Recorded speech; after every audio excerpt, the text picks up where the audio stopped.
नमस्कार दोस्तों, आप सभी का स्वागत है। उम्मीद करता हूँ आप सब बहुत अच्छे होंगे। आज मैं आपके लिए आरआरबी एनटीपीसी के प्रीवियस ईयर्स के क्वेश्चन लाया हूँ। आप ये क्वेश्चन करिए और देखिए कि आपकी प्रिपरेशन कैसी चल रही है। अगर आप ये क्वेश्चन सॉल्व कर लेते हैं तो आपकी प्रिपरेशन अच्छी है। अगर आप नहीं कर पाते तो आपको बाकी बचे हुए समय में जोर देने की कोशिश करनी होगी ताकि आप अपना अच्छे से पेपर अटेम्प्ट कर पाएँ। तो चलेंगे पहले क्वेश्चन पर। पहले क्वेश्चन है, ब्लू वाट्स आई नामक किताब किसने लिखी है? आपके ऑप्शन ये हैं, सोचिए और विचार कीजिए। चलिए इसका जवाब देखते हैं। तो इसका सही जवाब है option number B, vice admiral Anup Singh. इन्होंने ये किताब लिखी है। हम ये प्रीवियस ईयर्स के क्वेश्चन देख रहे हैं जो कि आए हुए हैं। आगे बात करेंगे अगले क्वेश्चन की। तो अगला क्वेश्चन है, 2018 ग्लोबल हंटर इंडेक्स में भारत को कौन सा स्थान दिया गया? आपके ऑप्शन ये हैं। चलिए इसका जवाब देखते हैं। तो इसका सही जवाब है ऑप्शन नंबर ए, 103। 103 नंबर का स्थान दिया गया था भारत को ग्लोबल हंटर इंडेक्स में। आगे बात करेंगे तो आप समझ सकते हैं भारत की अभी रैंक बहुत ख़राब है ग्लोबल हंटर इंडेक्स में। अगला क्वेश्चन है हमारा, किस शहर में भारतीय उल्लू महोत्सव का आयोजन हुआ है? आपका ऑप्शन ये है, विचार कीजिए। चलिए इसका जवाब देखते हैं। तो इसका सही जवाब है option number B, Pune. Pune इसका सही जवाब है, ध्यान रखिएगा आप। अगला क्वेश्चन है, विशेष आर्थिक क्षेत्र जिसे कि कहते हैं स्पेशल इकोनॉमिक जोन्स की अवधारणा सबसे पहले कहाँ शुरू की गई थी? तो ये आपके ऑप्शन है, सोचिए और विचार कीजिए। चलिए इसका जवाब देखते हैं। तो इसका सही जवाब है ऑप्शन नंबर बी, चाइना। चीन में सबसे पहले स्पेशल इकोनॉमिक जोन की अवधारणा प्रस्तुत की गई थी और इसलिए चीन आप देख रहे हैं कि बहुत ज़्यादा ग्रोथ कर पाया है। अगले बात करेंगे अगले क्वेश्चन की। धूम जिसे कि कोहरा कहते हैं, स्मॉग में मौजूद आंख में जलन पैदा करने वाला एक शक्तिशाली द्रव्य कौन सा है? आपके ऑप्शन दिए हुए हैं, ये सोचिए और विचार कीजिए। चलिए इसका जवाब देखते हैं। तो इसका सही जवाब है option number C, peroxy acetyl nitrate इसका सही जवाब है। ये आँखों में जलन पैदा करता है और ये स्मॉग में मौजूद होता है, ध्यान रखिएगा आप। अगले क्वेश्चन की बात करते हैं। तो अगला क्वेश्चन हमारा मिलान का और इसे हमें मैच करना है। तो देख सकते हैं आप, इसमें पूछा गया है फासिस्टवाद के जनक कौन हैं? तो आपको पता होगा फासिस्टवाद के जनक कौन थे। तो ये थे मुसोलिनी। और बात करें नाजीवाद की तो आप मिला सकते हैं, ये थे हिटलर। और बात करें समाजवाद की तो आपको पता होगा लेनिन। और प्रजातंत्र बचा तो आप इसको वुडरो विल्सन से मिला सकते हैं। तो इस प्रकार आप देख सकते हैं ऑप्शन नंबर सी बिल्कुल सही है। अगला क्वेश्चन है, जब सितार और बांसुरी पर एक ही स्वर बजाया जाए तो उनसे उत्पन्न ध्वनि का भेद निम्नलिखित में से अंतर के कारण किया जा सकता है। आपके ऑप्शन ये हैं, सोचिए और विचार कीजिए। तो इसका सही जवाब है option number C, quality only, मतलब केवल ध्वनि गुणता के आधार पे ही अंतर किया जा सकता है। ये आपका फिजिक्स का क्वेश्चन है, वेव का। आप पढ़ेंगे तब आपको इसके बारे में और डिटेल से नॉलेज मिलेगा। आपने इसे इंटर में पढ़ा होगा। आगे बात करेंगे अगले क्वेश्चन की। तो अगला क्वेश्चन है ये, विधायिका को किस प्रकार की सरकार में कार्यपालिका से अधिक प्राथमिकता मिलती है? आपके ऑप्शन ये हैं, सोचिए और विचार कीजिए। तो इसका सही जवाब है option number D, parliamentary government इसका सही जवाब है, जिसे कहते हैं संसदीय सरकार। तो संसदीय सरकार में विधायिका को कार्यपालिका से अधिक प्राथमिकता मिलती है, ध्यान रखिएगा। और भारत में एक संसदीय सरकार है। और बात की जाए वहीं यूनाइटेड स्टेट की तो वहाँ पर फेडरल गवर्नमेंट है, क्योंकि वहाँ प्रेसिडेंट रूल चलता है, इसलिए वहाँ पर फेडरल है। आगे बात करेंगे। अगला क्वेश्चन है, चींटी अपने चारों ओर की वस्तुओं को देख सकती है, क्यों देख सकती है? आपके ऑप्शन ये हैं, सोचिए और विचार कीजिए। तो उसका सही जवाब है option number D. Option number D सही जवाब है, उसकी संयुक्त आंखें इसका सही जवाब होगा, आप देख पाएंगे। अगले क्वेश्चन की बात करते हैं। तो अगला क्वेश्चन है, मोहिनी अट्टम नृत्य किस स्वर से जुड़ा हुआ है?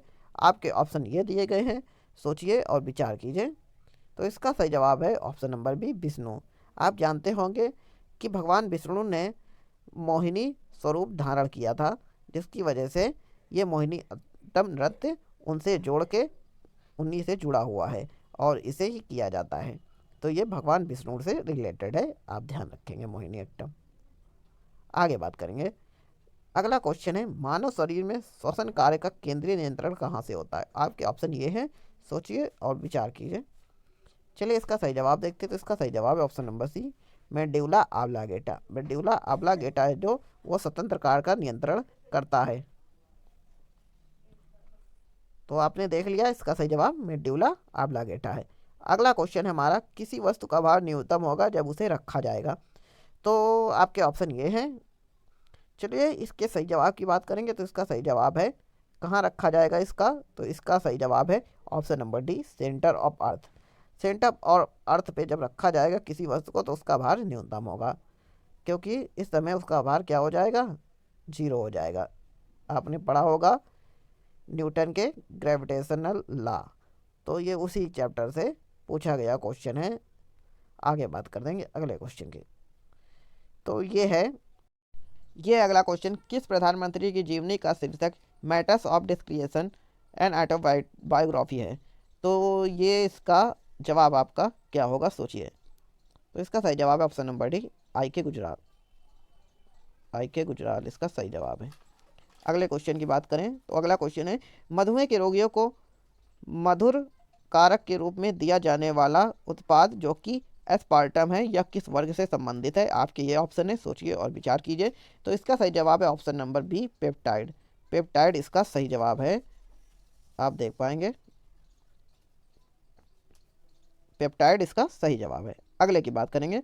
तो अगला क्वेश्चन है, निम्नलिखित में से कौन सा एक सही नहीं है? आपके ये एक मैचिंग का क्वेश्चन है और इसमें पूछा गया है। चलिए इसका जवाब देखते हैं। तो इसका सही जवाब है, जहांगीर के समय में आए थे विलियम हॉकिंस, बिल्कुल सही है। अकबर के समय पे टॉमस रो, ये नहीं आए थे, ये इसका सही जवाब होगा। और शाहजहाँ के समय में ट्रेवलियर आए थे और औरंगजेब के समय में मनुष्य भी आए थे, ये बिल्कुल सही मैच है, जबकि ऑप्शन नंबर बी नहीं मैच है। तो ये इसका सही जवाब होगा, आपको ध्यान रखना है। अगले क्वेश्चन की बात करें तो MS वर्ड के बारे में पूछा गया है। MS word is an example of, तो ये क्या है? तो इसके आपके ऑप्शन है, सोचिए और विचार कीजिए।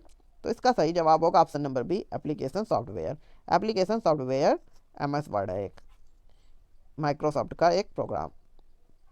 आगे बात करते हैं। अगला क्वेश्चन है, सरकार ने अनुसूचित क्षेत्रों में पंचायत विस्तार अधिनियम को वर्ष 1996 में अधिनियमित किया। निम्नलिखित में से कौन सा एक इसके उद्देश्य के रूप में अभिज्ञात नहीं है? आपके ऑप्शन ये हैं, सोचिए। चलिए इसका जवाब देखते हैं। तो इसका सही जवाब है option number C, to create autonomous region. स्वायत्त क्षेत्रों का निर्माण करना ये शामिल नहीं किया गया था, और इसके अतिरिक्त सारे के सारे जो ऑप्शन हैं वो सही हैं। जनजातीय लोगों को शोषण से मुक्त करना बिल्कुल सही है, स्वशासन प्रदान करना ये भी सही है, और पारंपरिक अधिकारों को मान्यता देना ये सब बिल्कुल सही है। लेकिन आप अपना ऑटोनॉमी वहाँ नहीं क्रिएट कर सकते हैं, ये बिल्कुल गलत है। तो ये सही, मतलब सही आंसर ये होगा। धूप के चश्मे के लिए किस कांच का प्रयोग किया जाता है? आपके ऑप्शन ये हैं, सोचिए और विचार कीजिए।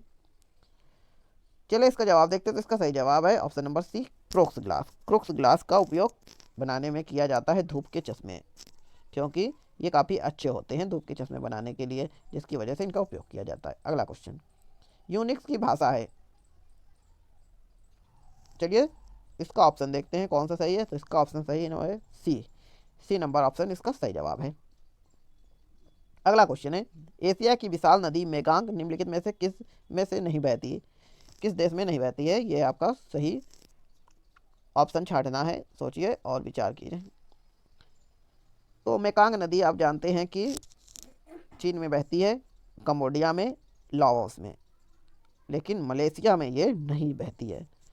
और साथ ही साथ मेकांग रिवर जो है ये रसिया में भी बहती है। तो आपको ध्यान रखना है, ये कंट्रियों में बहती है लेकिन मलेशिया में ये नहीं जाती है।